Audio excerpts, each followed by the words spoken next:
रत्नागिरी जिल्ह्यातील जागृत आणि आराध्य दैवत असलेल्या खेड तालुक्यातील भरणे येथे श्री देवी काळकाई मंदिरामध्ये शिमगोत्सवानिमित्त देवीला पोलीस दलामार्फत शासकीय सलामी देण्यात आली आहे।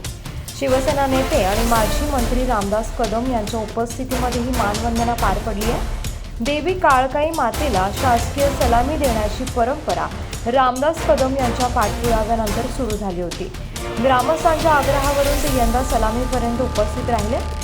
यावेळी पदाधिकारी, पोलीस प्रशासन आणि ग्रामस्थ मोठ्या संख्येने उपस्थित होते। या सलामीनंतर त्यांनी कोकणवासियांना शिमगोत्सवाच्या शुभेच्छा देखील दिल्या।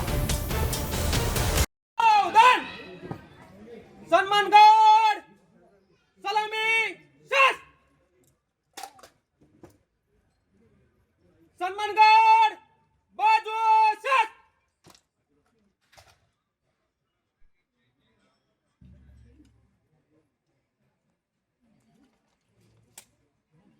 सन्मानगड बगल शास सन्मानगड